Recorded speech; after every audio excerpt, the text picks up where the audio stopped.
한국이요? 우리 베트남과 비슷하게 발전 중인 나라 아닌가요? 전 그렇게 알고 있어요. 저는 한국을 무시했습니다. 그것도 아주 오랫동안 그리고 아주 깊게 무시했습니다.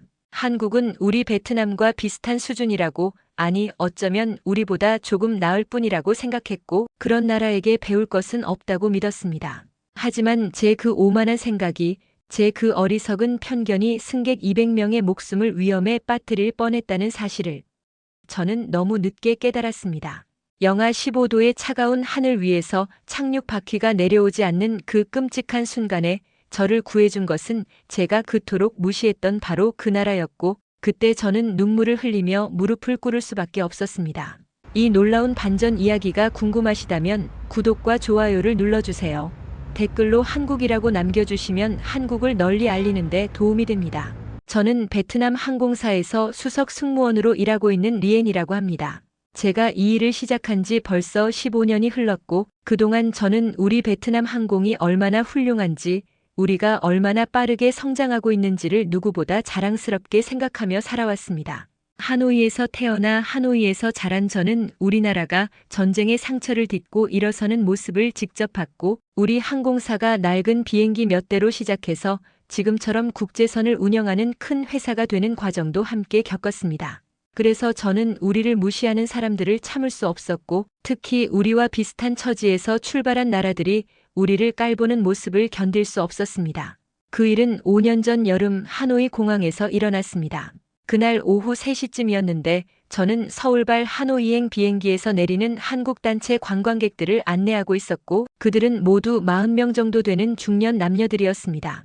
비행기가 착륙하고 승객들이 내릴 준비를 하는데 맨 앞자리에 앉았던 한국 남자가 큰 소리로 한국말로 뭔가를 외쳤고, 저는 한국어를 조금 할 줄 알았기 때문에 그 내용을 정확히 알아들을 수 있었습니다. 야, 여기 베트남이잖아. 조심해. 지갑 챙기고. 그 말투에는 우리나라를 무시하는 느낌이 가득했고, 저는 얼굴이 화끈거렸지만 승무원으로서 웃으며 그들을 배웅해야 했습니다. 하지만 진짜 문제는 그 다음에 일어났습니다. 승객들이 모두 내린 후 기내를 정리하고 있는데 한 한국 여자가 다시 비행기로 올라왔고, 그녀는 저를 보자마자 한국말로 빠르게 뭔가를 말하기 시작했습니다. 저는 죄송하지만 천천히 말씀해 주시겠습니까? 라고 영어로 대답했지만 그녀는 제 말을 무시하고 계속 한국말로만 이야기했습니다.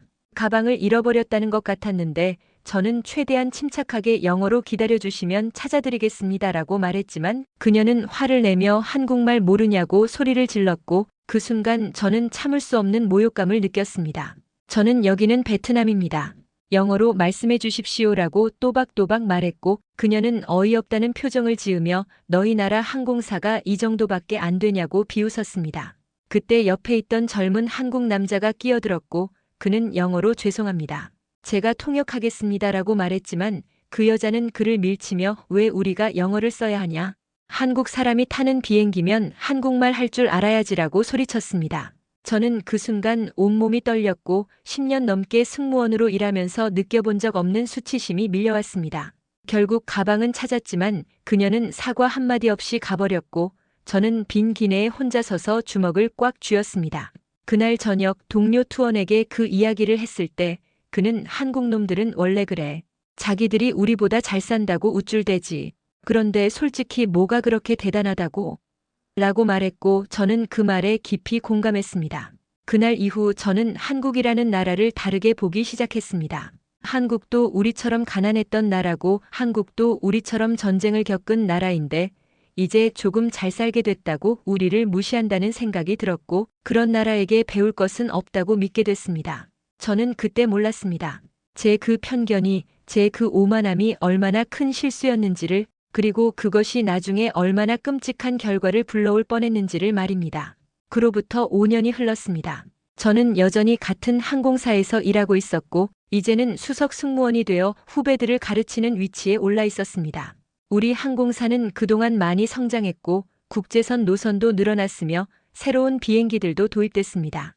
저는 제 일에 자부심을 느꼈고, 우리 방식으로 충분히 잘하고 있다고 확신했습니다. 하지만 그해 봄 회사에서 갑자기 외부 컨설턴트를 초청했다는 소식이 들렸고, 그 사람이 한국에서 온다는 말을 들었을 때 저는 속으로 한숨을 쉬었습니다. 그 사람의 이름은 김민준이었고 그는 한국의 항공 안전 전문가로 우리 회사에 석 달간 파견된다고 했습니다. 처음 그를 본 날은 월요일 오전 9시 본사 회의실에서였는데 그는 35살쯤 되어 보이는 조용한 인상의 남자였고 정중하게 인사를 하며 앞으로 잘 부탁드립니다라고 말했습니다. 저는 겉으로는 웃으며 악수를 했지만 속으로는 또 한국 사람이네. 또 우리를 가르치려고 오겠지라고 생각했고 5년 전 그날의 기억이 선명하게 떠올랐습니다. 민주는 첫 주 동안 우리 시스템을 조용히 관찰했고 비행 스케줄을 검토하고 안전 매뉴얼을 읽고 승무원들과 조종사들을 인터뷰했습니다. 그는 항상 공손했고 질문을 할 때도 실례지만이라는 말을 먼저 했으며 우리 방식을 비난하지 않았습니다. 하지만 저는 그의 그런 태도가 오히려 더 불편했고 왠지 모를 경계심이 들었습니다. 둘째 주 목요일 오후 그가 처음으로 저를 따로 불렀고 우리는 작은 회의실에서 마주 앉았습니다. 리엔 씨, 제가 한 가지 제안을 드리고 싶습니다. 민준이 노트북을 열며 말했고 화면에는 복잡한 도표와 숫자들이 가득했습니다. 한국식 비상 안전 시스템을 도입하면 어떨까요? 특히 겨울철 운항에서 발생할 수 있는 기계적 결함에 대비한 프로토콜인데 인천공항과 연계해서 비상 상황에 대응할 수 있습니다.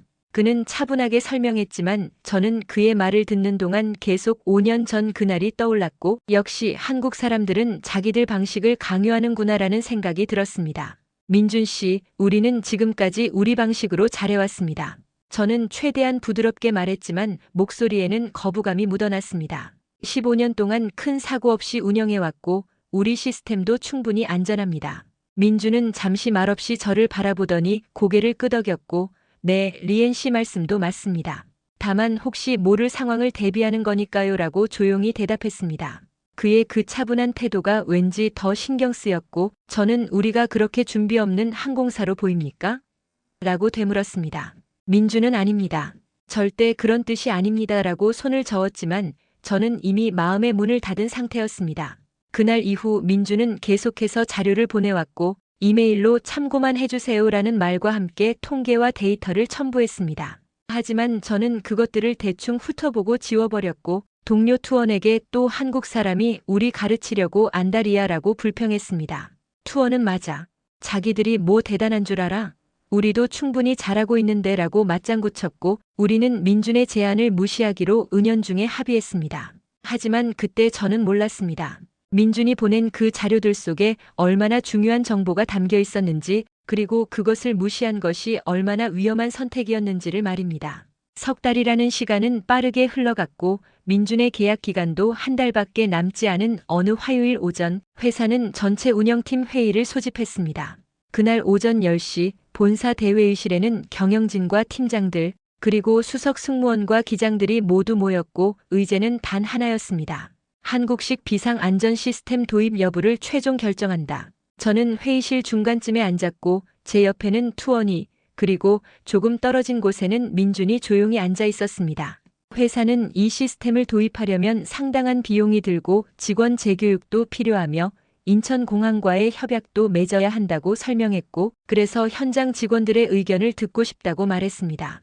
운영이사가 먼저 민준에게 발표 기회를 줬고 민준은 천천히 일어나 스크린 앞으로 걸어갔습니다. 감사합니다. 제가 지난 2달 동안 조사한 바로는 동남아시아 항공사들이 겨울철 북쪽 노선을 운항할 때 기계적 결함으로 인한 비상 상황이 연평균 15건 발생하고 있습니다. 그는 차분하게 데이터를 보여줬고 화면에는 지난 10년간의 통계가 나타났습니다. 특히 영하 10도 이하에서는 유압 시스템에 문제가 생길 확률이 급격히 올라가는데 이럴 때 가장 가까운 공항의 협조가 필수적입니다. 하지만 일본 공항들의 비상 착륙 수락률은 평균 13%에 불과하고 반면 한국 인천공항은 98%입니다. 그는 이어서 만약 우리가 미리 프로토콜을 구축해 둔다면이라고 말하려는 순간 투원이 손을 들었습니다. 잠깐만요, 민준 씨. 투원의 목소리는 날카로웠고 회의실의 시선이 그에게 쏠렸습니다. 그 통계는 다른 항공사들 이야기잖아요. 우리 베트남 항공은 15년 동안 그런 사고가 단 한 건도 없었어요. 우리 정비팀이 얼마나 철저한지 아십니까?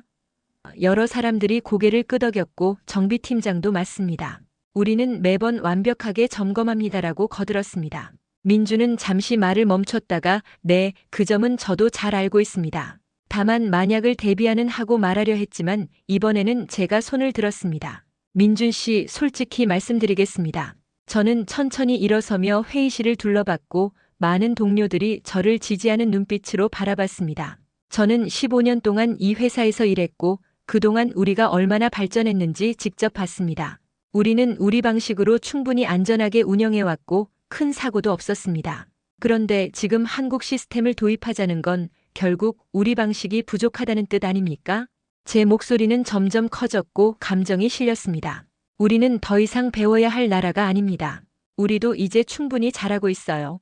회의실에서 박수가 터져나왔고 특히 투원과 몇몇 동료들은 크게 박수를 쳤습니다. 민주는 그 박수 소리를 들으며 천천히 고개를 숙였고 저는 그의 표정에서 묘한 감정을 읽었지만 무시했습니다. 운영이사가 다른 의견 있으십니까? 라고 물었을 때 캡틴 탄이 조심스럽게 손을 들었습니다. 저는 민준 씨 말씀에도 일리가 있다고 봅니다. 만약을 대비하는 건 나쁘지 않으니까요. 하지만 투원이 즉시 반박했습니다. 캡틴님, 그럼 우리가 지금까지 준비 없이 운영했다는 말씀이십니까? 우리 정비팀과 안전팀을 믿지 못하신다는 겁니까? 탄은 그런 뜻이 아니라라고 말하려 했지만 이미 분위기는 기울어져 있었습니다. 결국 투표가 진행됐고 참석자 23명 중 18명이 반대표를 던졌습니다. 한국식 시스템 도입은 공식적으로 거부됐고 회의가 끝난 후 투어는 제 어깨를 두드리며 잘했어, 리엔. 우리가 왜 한국한테 배워야 해? 라고 웃었습니다. 저도 웃으며 고개를 끄덕였지만 회의실을 나서는 민준의 뒷모습을 보는 순간 이상한 느낌이 들었습니다. 그는 화를 내지도 실망한 표정을 짓지도 않았고 다만 고개를 천천히 끄덕이며 뭔가를 적고 있었습니다. 그 모습이 왠지 신경 쓰였지만 저는 곧 동료들과 함께 점심을 먹으러 가면서 그 기억을 지워버렸습니다.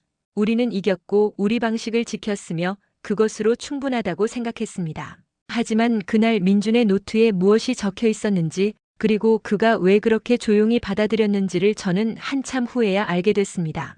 회의가 끝난 다음 날부터 우리는 기존 방식대로 운영을 이어갔고 저는 그것이 옳은 선택이었다고 확신했습니다.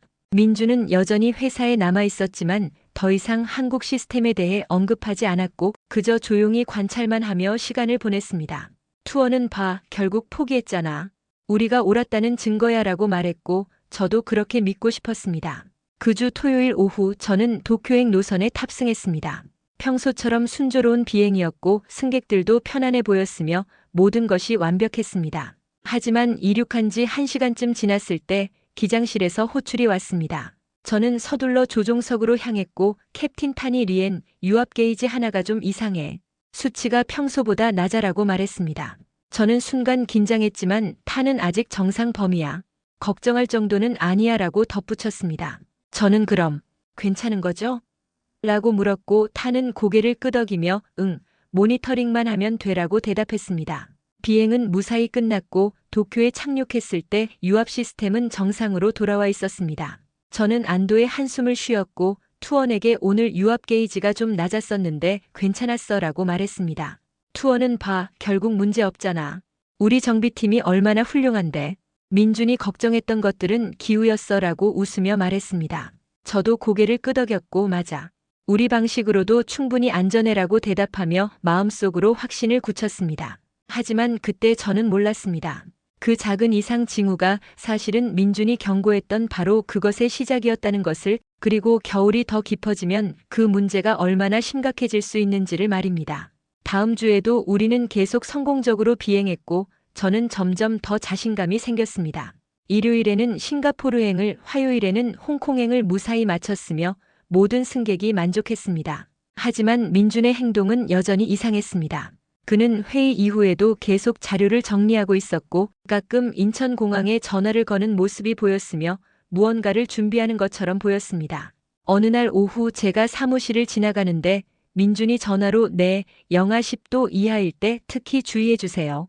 유압 시스템 체크를 2번 해주시고요 라고 말하는 소리가 들렸습니다. 저는 잠시 멈춰서서 그를 바라봤고 그가 전화를 끊자 민준 씨 아직도 그 일을 계속하시는 겁니까? 라고 물었습니다. 민준은 고개를 들어 저를 보며 네, 리엔 씨. 혹시 모르니까요 라고 조용히 대답했습니다. 회사에서 이미 거부했잖아요. 제 목소리에는 짜증이 묻어났습니다. 왜 계속 그러시는 거예요? 우리를 믿지 못하시는 겁니까? 민주는 잠시 말이 없다가 리엔 씨, 저는 리엔 씨를 믿지 못하는 게 아닙니다. 다만 하늘 위에서는 모든 가능성을 대비해야 한다고 생각할 뿐입니다라고 차분하게 말했습니다. 저는 더 이상 대화하고 싶지 않아서 그냥 돌아섰고 투원에게 저 사람 정말 끈질기네. 우리가 실패하기를 바라는 것 같아라고 불평했습니다. 투원은 신경 쓰지 마. 어차피 한 달 후면 한국으로 돌아갈 거야 라고 웃으며 말했습니다. 저는 후배 승무원 하이에게 봐. 우리 방식으로도 완벽하게 되잖아. 한국 시스템 같은 건 필요 없어 라고 말했고 하이는 선배님 그런데 민준 씨가 왜 계속 준비하는 걸까요? 라고 물었습니다. 저는 걱정 마. 쓸데없는 짓이야. 우리는 우리가 최고야 라고 대답하며 그녀의 어깨를 두드렸습니다. 모든 것이 순조로워 보였고 저는 제 선택이 옳았다고 더욱 확신했습니다. 하지만 그날 밤 집으로 돌아가는 길에 이상한 기분이 들었습니다. 버스 안에 혼자 앉아 창밖을 바라보는데 문득 회의 때 민준의 표정이 떠올랐고 그가 보여줬던 통계 자료들이 머릿속을 스쳤습니다. 일본 공항 수락률 13%. 그 숫자가 계속 맴돌았고 저는 고개를 저으며 아니야, 우리는 괜찮아. 15년 동안 문제 없었잖아 라고 스스로에게 말했습니다. 하지만 민준이 전화로 유압 시스템 체크를 2번이라고 했던 말이 자꾸 생각났고 그리고 오늘 비행 중 유압 게이지가 낮았던 것도 떠올랐습니다. 왜 그가 그렇게까지 신경 쓰는지 궁금해졌습니다. 집에 도착해서도 그 생각은 사라지지 않았습니다. 저는 침대에 누워 천장을 바라보며 회의 장면을 다시 떠올렸고 민준이 데이터를 보여줬을 때 그의 눈빛이 진지했던 것, 그리고 우리가 거부했을 때 그가 화를 내지 않고 조용히 받아들였던 것이 계속 신경 쓰였습니다. 왜 화를 안 냈지? 보통은 화를 낼 텐데. 저는 베개를 끌어안으며 생각했습니다. 왜 저 사람은 거부당했는데도 계속 준비하는 거야? 정말로 우리를 걱정하는 걸까? 아니면 우리가 실패하는 걸 보려고? 하지만 민준의 얼굴을 떠올리면 그는 그런 사람 같지 않았습니다. 혹시 내가 놓친 게 있는 걸까? 어둠 속에서 혼잣말이 새어나왔고 그 순간 가슴이 철렁했습니다. 아니야. 저는 벌떡 일어나 앉으며 고개를 흔들었습니다. 내가 15년 동안 일했어. 내가 뭘 놓쳐? 민주는 겨우 2달 우리를 봤을 뿐이잖아. 내 경험이 맞아. 내 선택이 옳아. 저는 스스로를 설득하며 다시 누웠고 억지로 눈을 감았습니다. 하지만 잠이 쉽게 오지 않았고 민준의 그 조용한 목소리가 계속 귓가에 맴돌았습니다. 혹시 모르니까요. 다음 날 아침 저는 평소처럼 출근했고 어제 밤의 불안한 기분은 대부분 사라져 있었습니다. 사무실에 들어서자 동료들이 웃으며 이야기하고 있었고 투원이 리엔 오늘 저녁에 회식하자. 이번 주도 무사히 끝났으니까 축하하자고라고 제안했습니다. 저는 고개를 끄덕이며 좋아, 그러자라고 대답했고 분위기는 다시 밝아졌습니다. 우리는 성공하고 있었고 모든 게 잘 되고 있었으며 아무 문제도 없었습니다. 하지만 그날 오전 민준이 또 이상한 행동을 했습니다. 그는 운항 스케줄표를 들여다보며 리엔 씨, 다음 주 일본행 노선 날씨 예보 확인하셨습니까? 라고 물었고 저는 당연하죠. 우리가 매번 확인합니다라고 대답했습니다. 민주는 특히 기온이 영하 10도 이하로 떨어지는 날이 있는데 그날은 특별히 주의하셔야 합니다라고 말했고 저는 그의 말투에서 묘한 긴장감을 느꼈습니다. 왜요? 우리가 추운 날씨에 비행 못할 것 같아요? 제 목소리는 날카로웠고 민주는 아닙니다. 다만 유압 시스템이라고 말하려다 멈췄습니다. 저는 그가 똑같은 이야기를 꺼내려는 것 같아서 민준 씨, 우리를 계속 감시하시는 겁니까? 라고 따져 물었고 민준은 조용히 아닙니다라고만 대답한 채 자리로 돌아갔습니다. 점심시간에 투원이 민준에 대해 불평했습니다. 저 사람 봤어? 또 인천공항이랑 통화하더라. 무슨 비상 프로토콜을 계속 확인한대. 왜 저렇게까지 하는 거야?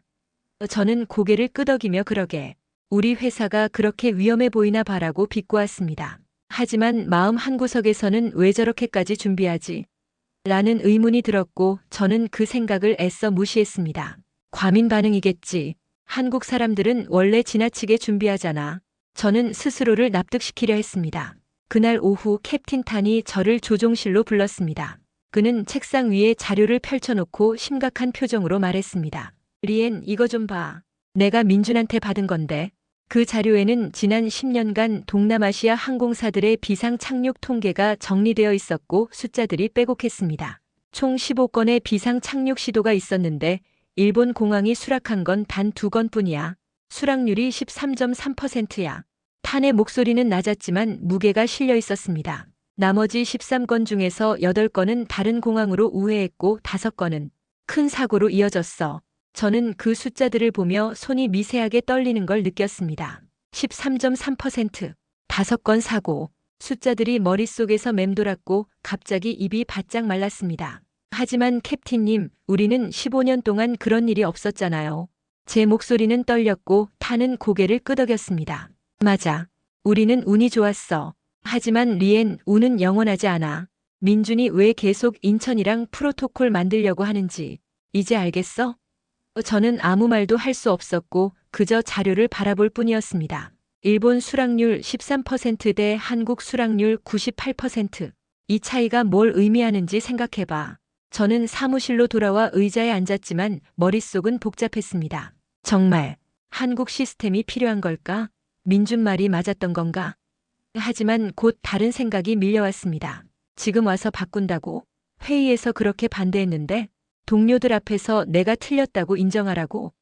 자존심이 목을 조여왔고 저는 책상을 꽉 쥐었습니다. 아니야. 괜찮아. 우리는 계속 잘해왔어. 앞으로도 괜찮을 거야. 하지만 탄이 보여준 그 숫자들 13.3%와 5건 사고라는 말이 계속 머릿속을 떠나지 않았습니다. 퇴근 시간이 되어 동료들이 회식 가자고 불렀지만 저는 오늘은 좀 피곤해서라고 거절했습니다. 투원이 무슨 일 있어? 라고 물었지만 저는 아무것도 아니야 라고 웃으며 손을 흔들었습니다. 하지만 그날 밤 집에 돌아와서도 탄이 보여준 자료가 계속 생각났고 민준이 혹시 모르니까요 라고 했던 말의 의미가 이제야 조금씩 이해됐습니다. 하지만 저는 아직 더 큰 진실을 몰랐습니다. 그 진실은 곧 제 앞에 너무나 생생하게, 너무나 두렵게 다가올 예정이었습니다. 그로부터 일주일 후 운명의 날이 찾아왔습니다.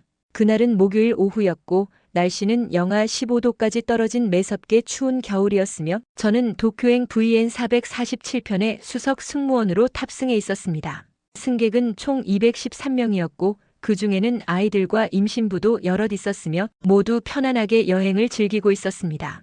이륙은 순조로웠고 비행도 안정적이었으며 저는 기내를 돌며 승객들에게 음료를 서빙하고 담요를 나눠주며 평소처럼 일했습니다. 모든 것이 정상이었고 아무도 2시간 후에 벌어질 일을 예상하지 못했습니다.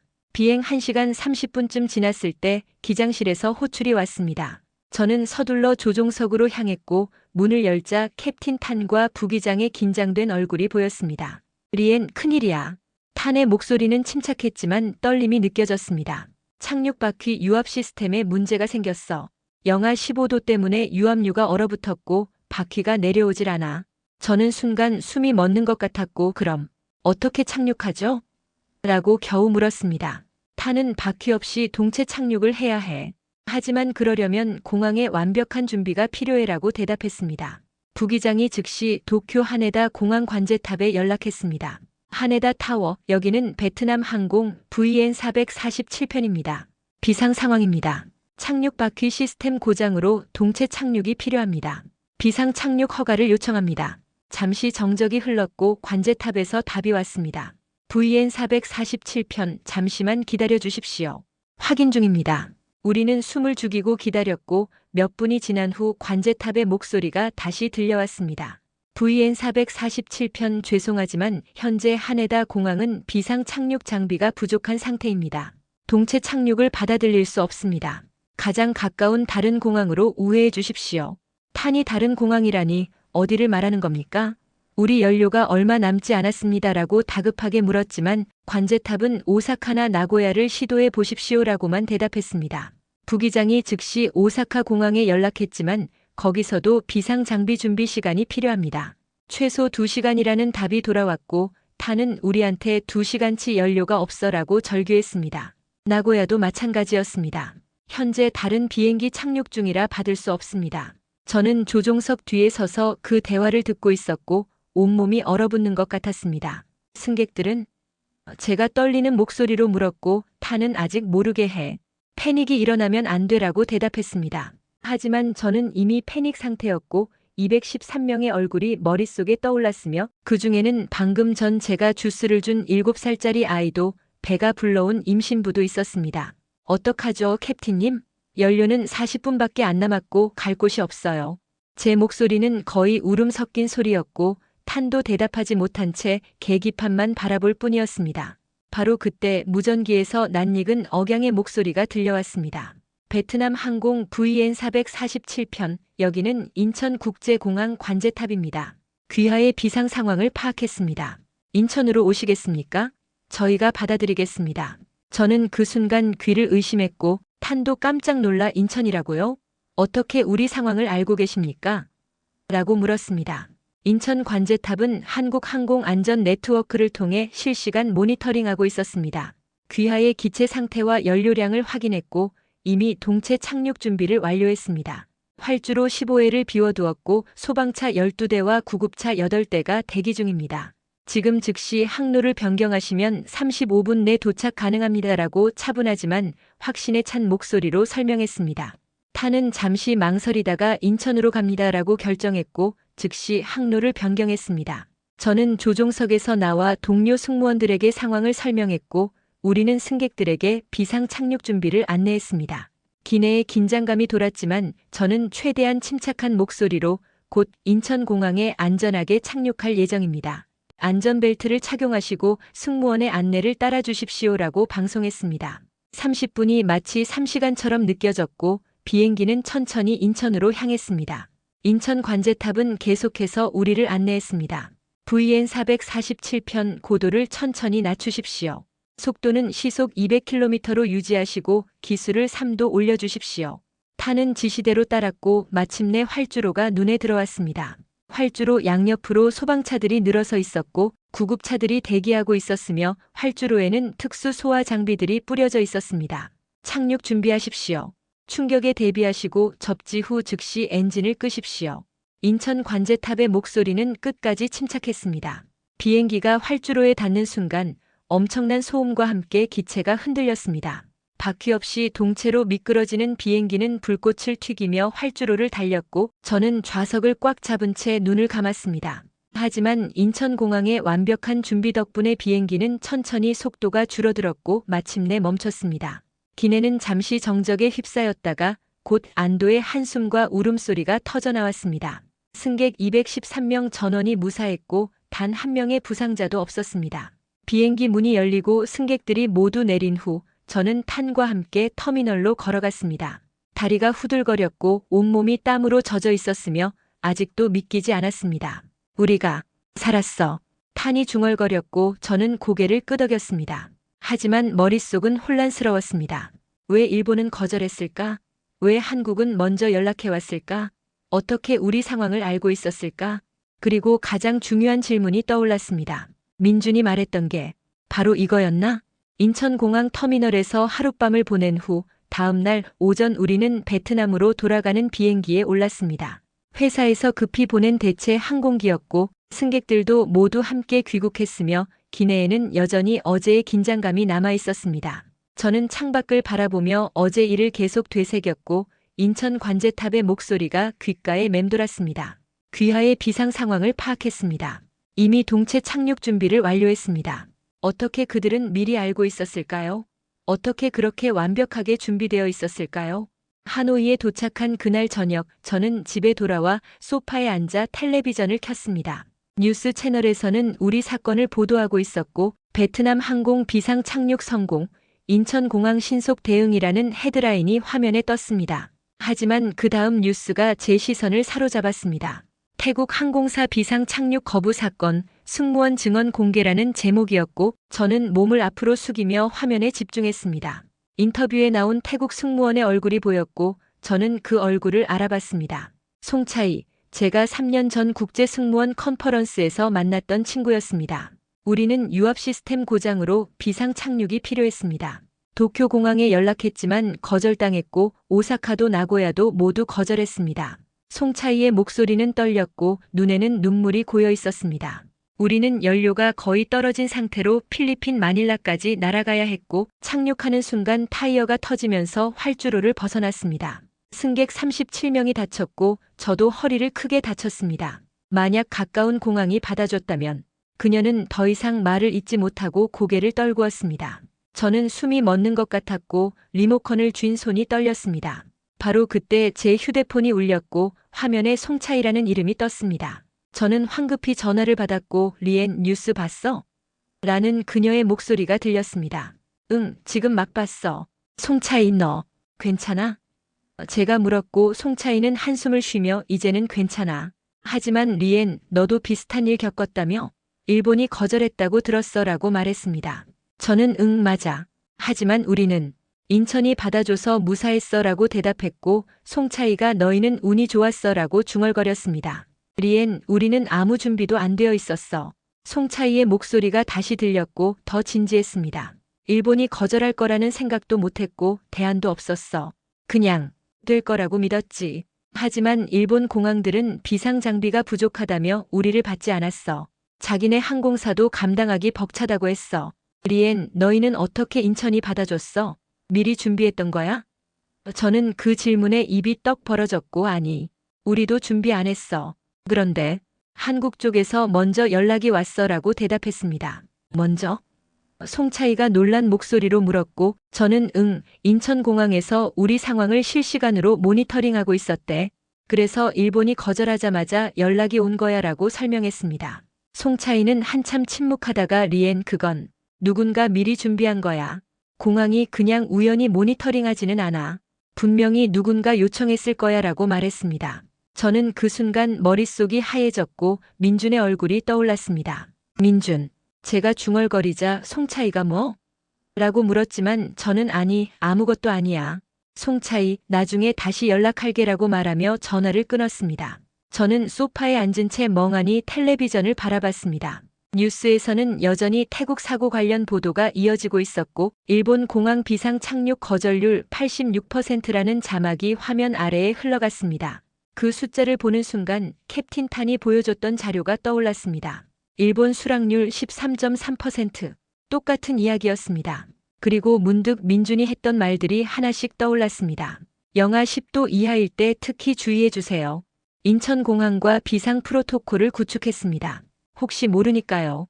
저는 황급히 노트북을 열어 이메일함을 뒤졌습니다. 민준이 보냈던 이메일들을 찾기 시작했고 지워버렸던 것들을 휴지통에서 복구했습니다. 첫 번째 이메일 리엔 씨, 겨울철 유압 시스템 점검 매뉴얼 첨부합니다. 특히 영하 10도 이하에서는 유압 요점도 변화에 주의해 주세요. 두 번째 이메일 인천공항 비상 착륙 프로토콜 안내드립니다. 일본 노선 운항 시 만약의 상황을 대비해 검토 부탁드립니다. 세 번째 이메일 일본 공항 비상 수용 통계 자료입니다. 참고만 해주세요. 저는 그 이메일들을 하나하나 읽으며 눈물이 차올랐습니다. 민주는 모든 걸 준비하고 있었습니다. 우리가 거부했는데도 우리가 무시했는데도 그는 포기하지 않고 조용히 준비하고 있었습니다. 저는 즉시 민준에게 전화를 걸었지만 현재 이 번호는 사용할 수 없습니다라는 안내 메시지만 들렸습니다. 회사 이메일로 연락했지만 답장이 없었고 다음날 아침 인사팀에 물어보니 민준 씨는 계약 종료 후 한국으로 돌아가셨습니다라는 대답만 돌아왔습니다. 저는 책상 앞에 앉아 한참을 생각했습니다. 송차이의 눈물, 태국 사고의 부상자들, 민준이 보냈던 이메일들, 그리고 인천공항이 우리를 구해줬던 그날, 모든 것이 연결되기 시작했고 저는 알아야 했습니다. 진실을 알아야 했습니다. 민준이 왜 그렇게 준비했는지, 어떻게 인천이 우리를 구할 수 있었는지, 그리고 일본은 왜 거절했는지를 말입니다. 저는 결심했습니다. 직접 가야겠어. 한국으로 가서 민준을 만나고 내 눈으로 확인해야 해. 다음 날 아침 저는 회사에 일주일 휴가를 신청했고 인천행 비행기 표를 끊었습니다. 투원이 왜 갑자기 한국에 가? 라고 물었을 때 저는 내가 직접 봐야 할 것들이 있어 라고 대답했습니다. 하이는 걱정스러운 얼굴로 선배님 무슨 일이에요? 라고 물었지만 저는 괜찮아. 곧 돌아올게. 그동안 잘 부탁해라고 말하며 가방을 챙겼습니다. 저는 불안했지만 동시에 확신했습니다. 이 진실을 알아야만 앞으로 나아갈 수 있다는 것을, 그리고 민준에게 직접 사과해야 한다는 것을 말입니다. 사흘 후 저는 인천국제공항에 도착했습니다. 며칠 전 비상 착륙했던 바로 그 공항이었지만 이번에는 정상적으로 착륙했고 평온한 아침이었습니다. 공항을 나서며 저는 깊은 숨을 들이쉬었고 가슴이 두근거렸습니다.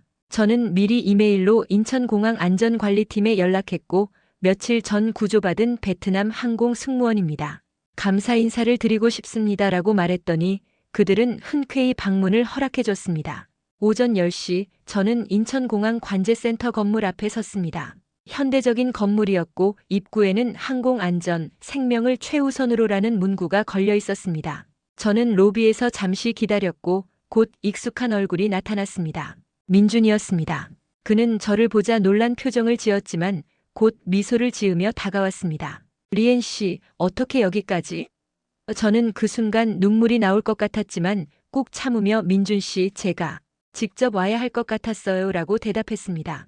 민준은 저를 관제센터 회의실로 안내했고 우리는 마주 앉았습니다. 저는 먼저 입을 열었습니다. 민준 씨, 저는 사과하러 왔어요.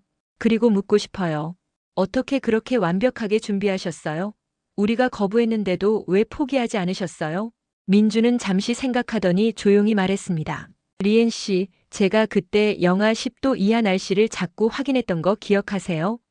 저는 고개를 끄덕였습니다. 네, 저는 그때 민준 씨가 우리를 감시한다고 생각했어요. 민준이 쓴웃음을 지었습니다. 감시가 아니었어요, 리엔 씨. 유압 동결 가능성 때문이었습니다. 유압류는 영하 10도 이하에서 점성이 급격히 높아지고 15도 이하에서는 거의 얼어붙어요. 특히 리엔 씨 회사에서 사용하는 기종은 유압 시스템이 오래됐기 때문에 더 취약하죠. 저는 그걸 알고 있었고 겨울 시즌 일본 노선 스케줄을 확인했을 때 위험한 날들이 보였어요. 민주는 계속 설명했습니다. 그래서 미리 확인하려 했던 거예요. 혹시라도 그날 비행하게 되면 특별히 주의해 달라고요. 하지만 리엔 씨는 그걸 감시로 받아들이셨죠. 저는 얼굴이 화끈거렸고 죄송해요라고 작게 말할 수밖에 없었습니다. 그리고 인천공항과 비상 프로토콜을 계속 구축했던 것도 제가 말을 꺼내자 민준이 고개를 끄덕였습니다. 네, 그건 일본 공항 거절률을 알고 있었기 때문이에요. 저는 한국항공안전네트워크에서 일하면서 동남아시아 항공사들의 비상 착륙 데이터를 분석했어요. 지난 10년간 총 15건의 비상 착륙 요청이 있었는데 일본 공항들은 단 2건만 받아줬어요. 13.3%죠. 나머지는 모두 거절당했고 그중 5건은 큰 사고로 이어졌어요. 민준의 목소리는 무겁게 가라앉았습니다. 저는 그 통계를 보고 혹시 리엔 씨 회사에서도 비슷한 일이 생기면 어쩌나 걱정했어요. 그래서 회의에서 거부당한 후에도 혼자서라도 준비하기로 했어요. 인천공항 관제팀에 연락해서 베트남 항공에서 비상 상황 발생 시 즉시 연락 달라고 요청했고 비상 프로토콜을 미리 만들어뒀어요. 리엔 씨 회사 기종 정보, 연료 탱크 용량, 최대 비행거리, 모든 걸 공유했죠. 그래서 그날 인천 관제탑이 먼저 연락할 수 있었던 거예요.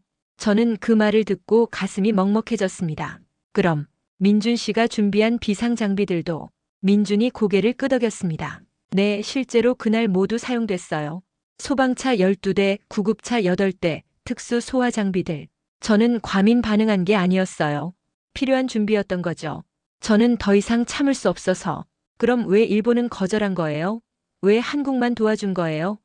라고 물었고 민주는 잠시 망설이다가 말했습니다.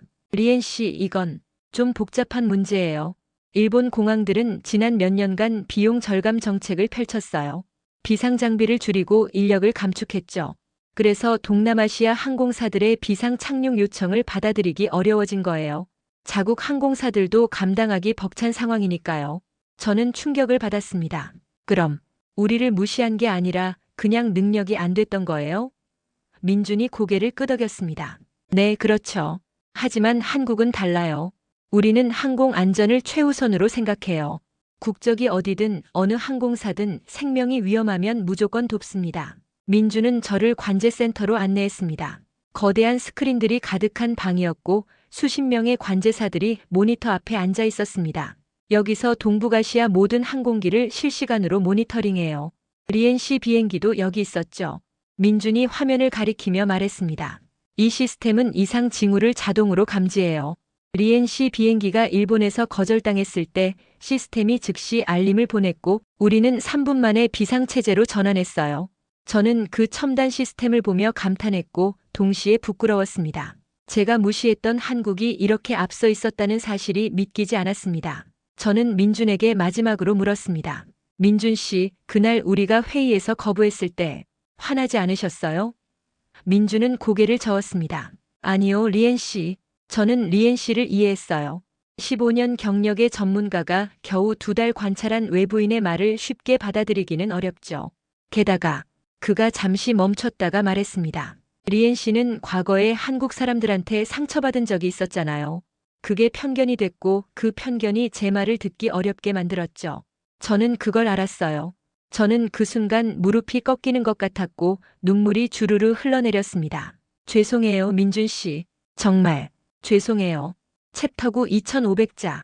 민주는 제가 인천에 머무는 동안 여러 곳을 안내해줬습니다. 인천공항 훈련센터에서 승무원들이 비상 상황을 연습하는 모습도 보여줬고 항공안전박물관에서 과거 사고들과 그로부터 배운 교훈들도 설명해줬습니다. 저는 하루하루 더 많이 배웠고 동시에 더 많이 부끄러워졌습니다. 한국이 이렇게 철저하게 준비하는 나라였다는 것, 그리고 그들이 다른 나라 사람들의 생명도 자국민만큼 소중히 여긴다는 것을 알게 됐습니다. 마지막 날 저녁 민준과 저는 인천공항 근처 카페에 앉아 있었습니다. 창밖으로 비행기들이 이착륙하는 모습이 보였고 저는 그 광경을 바라보며 조용히 말했습니다. 민준 씨, 제가 정말 어리석었어요.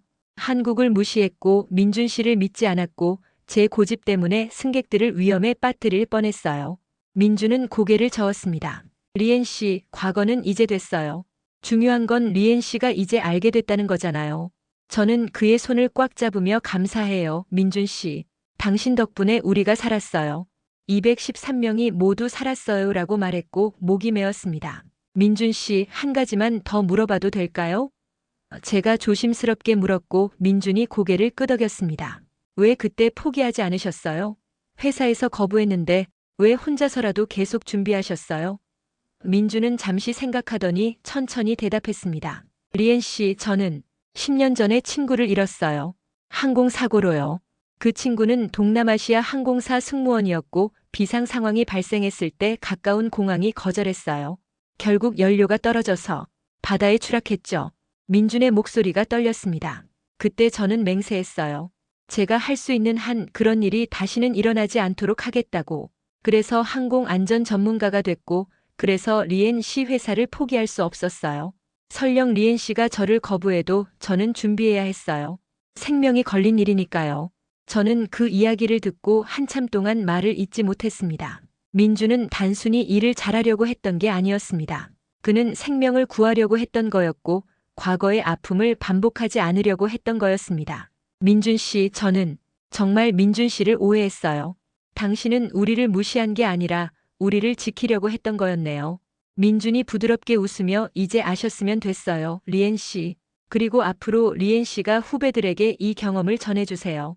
편견 때문에 진실을 놓치지 말라고, 도움의 손길을 거부하지 말라고요 라고 말했습니다. 일주일 후 저는 베트남으로 돌아왔습니다. 공항에서 투원과 하이가 저를 마중 나왔고 투원이 어땠어? 라고 물었습니다. 저는 깊은 숨을 들이쉬며 많이 배웠어. 정말 많이라고 대답했습니다. 회사로 돌아온 첫날 저는 팀 회의를 소집했고 제가 한국에서 본 것들을 모두 공유했습니다. 인천공항의 시스템, 민준이 준비했던 프로토콜, 그리고 가장 중요한 것 마이너스 생명을 최우선으로 여기는 한국의 철학을 말입니다. 동료들은 숙연한 표정으로 들었고 투어는 우리가 정말 틀렸었구나라고 중얼거렸습니다. 그날 이후 저는 달라졌습니다. 후배 하이가 선배님, 일본 노선 준비할 때 뭘 제일 주의해야 해요? 라고 물었을 때 저는 겨울철에는 특히 유압 시스템을 2번 체크해야 해. 영하 10도 이하에서는 유압류가 올 수 있거든. 그리고 항상 비상 상황을 대비해야 해. 우리가 아무리 잘 준비해도 하늘 위에서는 언제든 예상치 못한 일이 생길 수 있으니까라고 자세히 설명했습니다. 하이는 열심히 메모했고 선배님, 한국에서 많이 배우셨네요 라고 말했습니다. 저는 웃으며 정말 많이 배웠어. 그리고 가장 큰 교훈은 편견을 버리는 거야. 누군가 도와주려고 할 때 그 사람의 국적이나 내 과거 경험으로 판단하지 말고 그 사람의 진심을 봐야 해라고 말했습니다. 몇 달 후 우리 회사는 정식으로 한국항공안전네트워크와 협약을 맺었습니다. 민준이 다시 베트남에 왔고 이번에는 모두가 그를 환영했습니다. 회의실에서 민준이 발표를 시작했을 때 저는 옆에 앉은 투원을 바라봤고 투원도 저를 보며 쓴웃음을 지었습니다. 우리는 둘 다 알고 있었습니다. 석 달 전 우리가 얼마나 어리석었는지를요. 발표가 끝난 후 저는 민준에게 다가가 환영합니다. 민준 씨, 이번에는 제대로 배우겠습니다라고 말했고 민준은 따뜻하게 웃으며 악수를 청했습니다. 그날 저녁 저는 혼자 집에 앉아 창밖을 바라봤습니다. 하늘에는 별이 빛나고 있었고 비행기 불빛이 천천히 지나갔습니다. 저는 생각했습니다. 5년 전 하노이 공항에서 만났던 그 무례한 한국 관광객 때문에 한국 전체를 미워했던 제 자신을, 그리고 그 편견이 얼마나 위험한 결과를 불러올 뻔했는지를 말입니다. 하지만 이제는 압니다. 한 사람의 잘못이 한 나라 전체를 대표하지 않는다는 것을, 그리고 진정으로 우리를 도우려는 손길을 알아보는 것이 얼마나 중요한지를요. 저는 조용히 중얼거렸습니다. 감사합니다, 한국. 그리고 감사합니다, 민준 씨. 그 말과 함께 제 마음속 오래된 편견이 마침내 녹아내리는 것을 느꼈습니다. 여러분은 어떻게 생각하시나요? 구독과 좋아요는 영상 제작에 큰 힘이 됩니다. 감사합니다.